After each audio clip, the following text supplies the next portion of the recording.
All right, we are talking about diagonal slings this week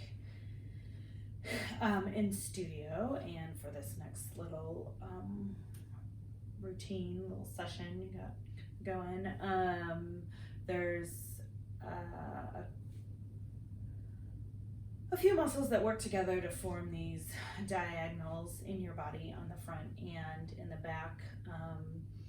I'll post or put a little link to a blog post if you want a little bit more information on the anatomical pieces that make that up and some other example exercises that you can do at home. I wrote that a while back, but for right now we'll go ahead and get to it. I'm going to have you don't need any props unless you want a little head pad or something, so you can use a folded up towel or a small pillow for that, but we'll get started in standing.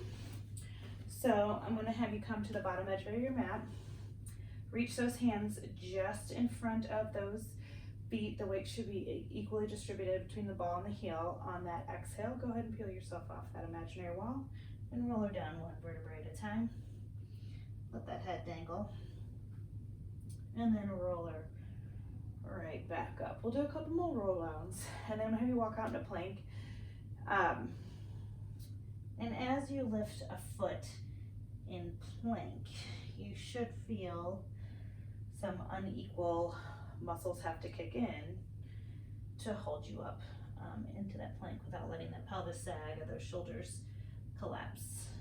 Pause when you're in standing here. We'll take this next one out into plank. So on that exhale, peel yourself off that imaginary wall and roll down one vertebrae at a time. Get those hands to the floor however you need to, and go ahead and walk those hands away from your feet. And I ideally want you equally between both feet and both hands. Bring your feet a little closer together than you normally would, and go ahead and raise that right leg. So right now my right hand and my left foot need to work a little bit harder to hold me up in the front, and then in the back, left shoulder into right glute, right foot in the back to lift that up. Go ahead and lower that leg down. We'll try that on the other side. So now the left leg is up. So right hand into left, left hand in the right hip in the front is holding me up.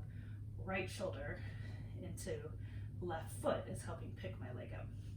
Go ahead and put that foot down, lower those knees down, and come back into a little child's pose. We'll do that again with a little bit shorter hold on each side, shooting 4 or 5 on each leg. So go ahead, pop those knees up, and go ahead and inhale to float that right leg, and put it down, the left leg to put it down. If you feel that pelvis rotating, see what you can do to keep that level. I believe that's 3, 4, and last one on each leg. Good. Lower down, come off those hands for just a second. We're gonna go into arabesque. So not only are we gonna lift leg, but you're gonna throw that tush back up in the air. So we'll do a couple planks to down dog just to get the motion down, and then we'll add a leg to it. So curl those toes under, go ahead and inhale, float that booty towards the ceiling. Reach those heels down towards the floor. You're gonna press into the mat, firing from those armpits. Okay, pull that into plank. Float right leg towards the ceiling.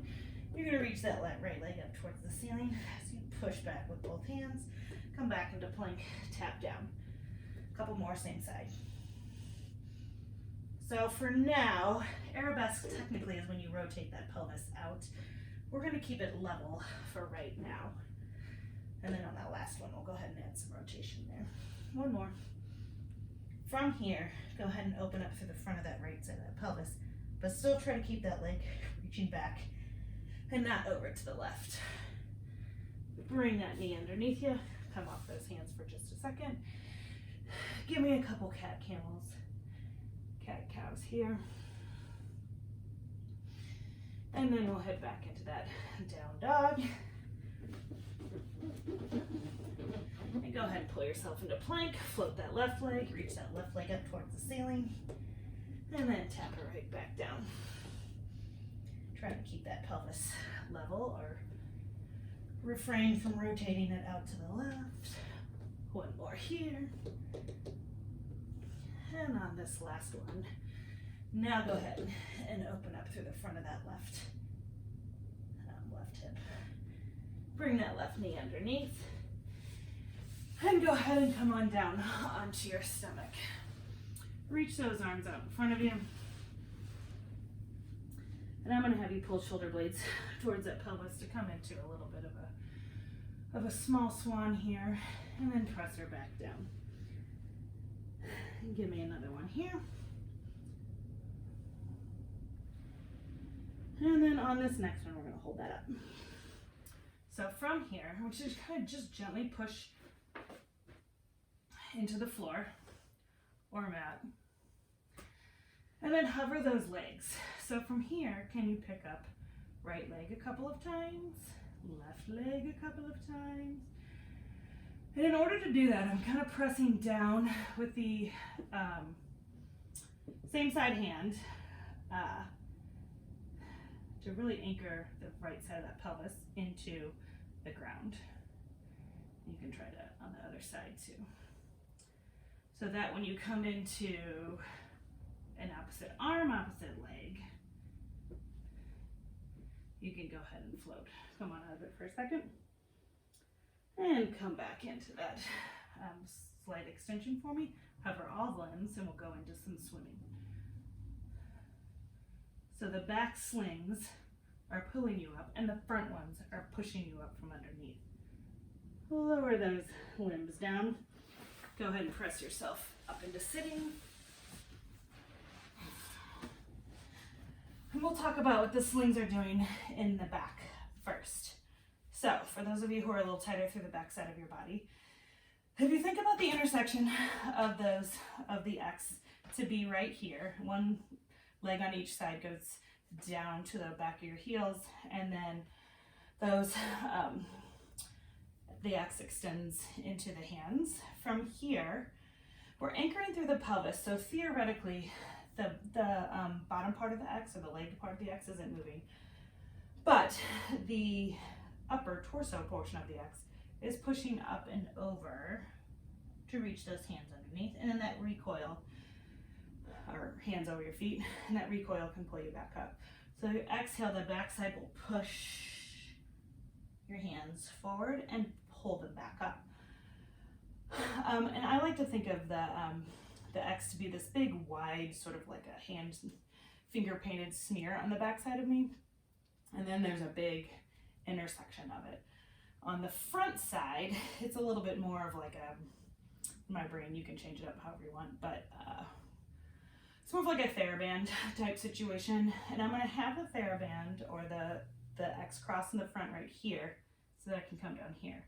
Then the intersection will come to sternum, bottom of the rib cage, belly button-ish, and then down your pubic bone, and then it kind of zips back up. So ideally those are both happening at the same time. Sometimes my brain can make both of them happen at the same time, and sometimes I have to do one at a time. Last one here, hold that, inhale, exhale, have the backside push open, inhale, exhale, exhale, have the front pull down, stack her right back up. Bring those feet about mat width apart. I think the X and the diagonals will make a little bit more sense with saw. So if we're doing left hand to right foot first, go ahead and rotate to bring that right arm out of the way. You're going to anchor that left sit bone. Reach that left hand towards the right foot, and you should be able to feel that back diagonal here to stack her back up. Go ahead and stand that same side. Exhale, reaching towards that foot. And at the same time, you can reach your right hand away from your right foot. And that'll help kind of bring that out of the way so you can go into saw. Let's go ahead and switch sides. So the left hand is reaching back, the right hand is reaching towards that left foot. Anchor through that right sit bone. Reach for that left foot and stack her back up. We'll do a couple.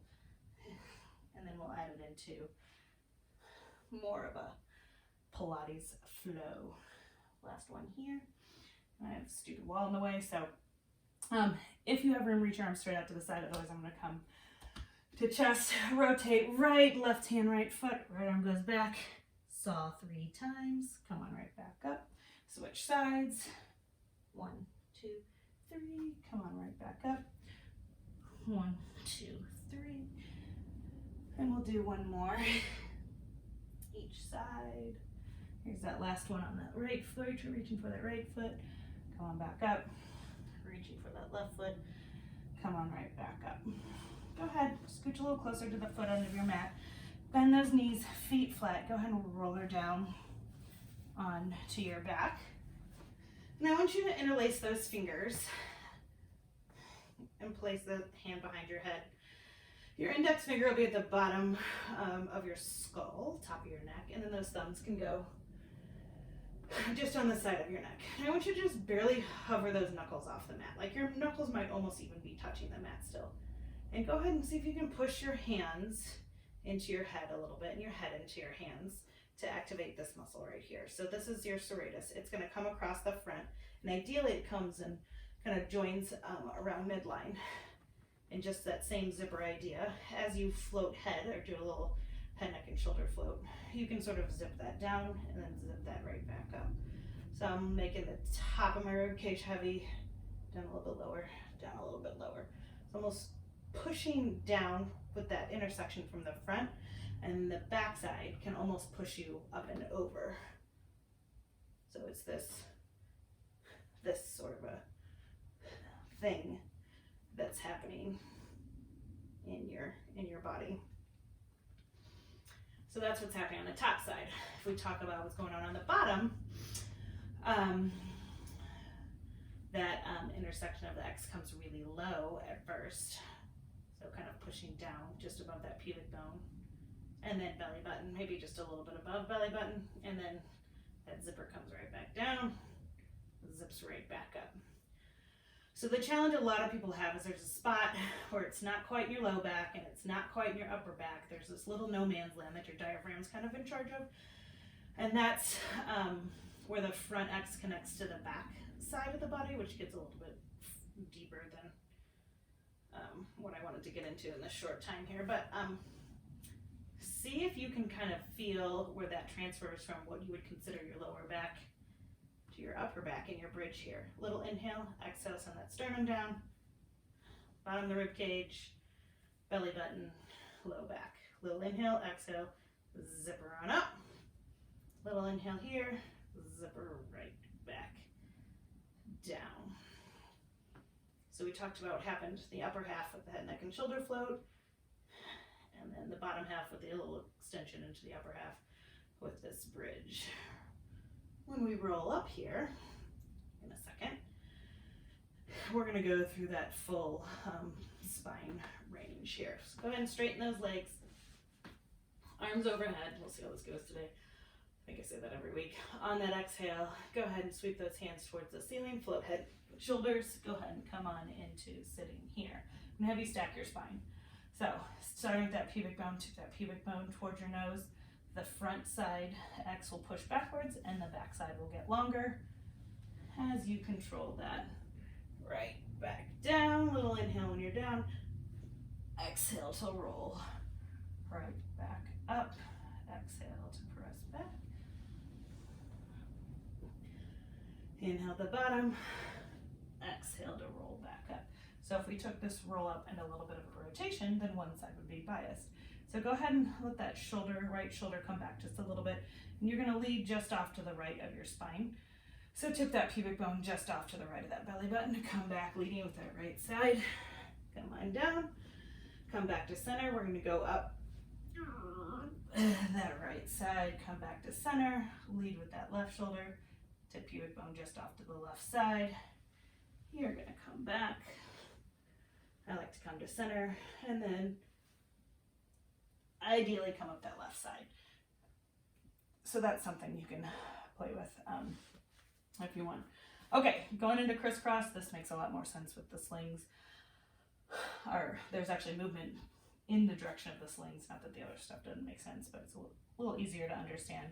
So from here, I'm gonna have you grab behind one leg, roll yourself down to those shoulder blades touch, float the opposite leg, hands behind head. You're gonna rotate shoulder towards opposite knee. This sling gets shorter, the same sling in the back gets longer. Switch sides.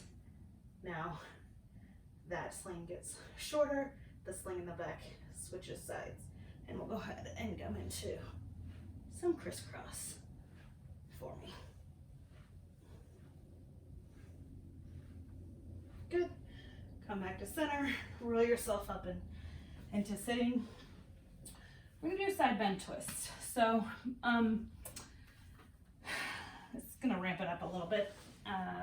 This was one of the hard ones that I neglected to do last week, but you're gonna come into a side plank. You can be on hand, on elbow. You can go through feet or through knees. Kind of use what's best for your body today. Feet, top leg can be in front. That's a little bit easier than if you stack both legs. I'm gonna take that top leg in front. Bottom hand goes down onto the mat, top leg goes in front, bottom leg goes in back, top arm reaches towards the ceiling, and you are going to reach through and then rotate back up. So we're really using this sling to hold you up and to rotate.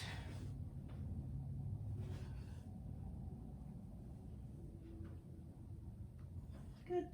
Bend knees, come on down, and we will switch sides. Bottom hand is down, top foot in front, bottom foot in back. Reach that top arm towards the ceiling to float yourself up. And rotate that arm through, reach it back up towards the ceiling. So now this sling is holding you up and doing the movement. Hey Lefty, you gonna hold me up today? Good. Bend knees to come on back down. And then we'll go ahead back into that hands and knees. Curl those toes under. Back into that down dog. And go ahead and stretch through hamstrings, through calves there. And then walk your hands towards your feet. Roll her up into standing. Or you can take this, I don't know if I'm in the frame, into practice in your everyday world, just putting on a jacket. It's pretty hot outside, so or reaching for the seat belt to come across.